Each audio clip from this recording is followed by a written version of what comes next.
మాట్లాడండి. ఈరోజు good friends charity తరఫున మేము రెండో కార్యక్రమం కోసం గాడాల గ్రామంకి వచ్చామండి. ఉదయం మన కోరుకొండ మండలంలోని నరసాపురం గ్రామంకి వెళ్ళి సొంగ రామకృష్ణ గారి కుటుంబానికి సహాయాన్ని అందించడం జరిగింది. ఇదే రోజు మరో రెండో కార్యక్రమంలో భాగంగా మన గాడాల గ్రామం ఎయిర్పోర్ట్ దగ్గర ఉన్న గాడాల గ్రామానికి రావడం జరిగింది, రాజమండ్రి సమీపంలోని. మళ్ళీ గుడ్ ఫ్రెండ్స్ చారిటబుల్ ట్రస్ట్ వారు చేసే అన్ని కార్యక్రమాలతో పాటు ఈ రెండో కుటుంబానికి సహాయంగా దుర్గా భవాని కుటుంబానికి సహాయానికి వచ్చామండి.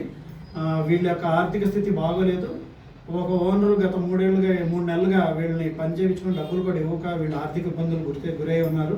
4 నెలల నుండి కూడా ఇంటి కూడా కట్టకుండా ఉంటే పాపం ఇంటి ఓనర్ కూడా వాళ్ళని సహకరించడం, దాంట్లోనే భాగంగా గుడ్ ఫ్రెండ్ చారిటబుల్ ట్రస్ట్ వారికి ఈ విషయం తెలియని వెంటనే ఈ చంటి పాపకు కూడా ఉన్నారండి ఒక పాప.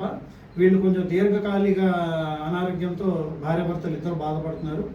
వీళ్ళ పని డబ్బులు రావడమే కాకుండా ఆరోగ్య సమస్యలు కూడా ఎదుర్కొన్నారు. కాబట్టి గుడ్ ఫ్రెండ్స్ చారిటబుల్ ట్రస్ట్ వారు ఈ కుటుంబానికి అండగా ఈరోజు నిలిచి నాగచక్రం గారు, శేషగిరి బాబాయ్ గారు, అలాగే మన గ్రూప్ సభ్యులు, స్నేహితులందరూ, అలాగే ఎవరైతే ఈ కార్యక్రమానికి ఆర్థిక సాయం అందించి ఈ కార్యక్రమానికి రాలేకపోయారో వాళ్ళందరి తరఫున కూడా ఈ కుటుంబానికి మేము ఈరోజు ఆర్థికంగా ఆదుకోవడానికి ఈ గ్రాసరీస్, నిత్యావసర సరుకులు, 2 బియ్యం బస్తాలు, ఇంట్లో కావాల్సిన నిత్యావసర సరుకులతో పాటు కాయగూరలు కూడా గుడ్ ఫ్రెండ్స్ చారిటబుల్ ట్రస్ట్ తరఫున ఇవాళ ఈ కుటుంబానికి సహాయంగా అందించడం జరిగిందండి.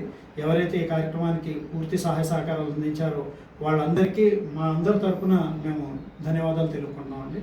అలాగే ఈ కుటుంబానికి చేదోడు వాదులుగా రాబోయే రోజుల్లో ఉంటామని కూడా మా గుడ్ ఫ్రెండ్స్ చారిటబుల్ ట్రస్ట్ సభ్యులందరి తరఫున మేము మాటిస్తున్నామండి. Thank you so much.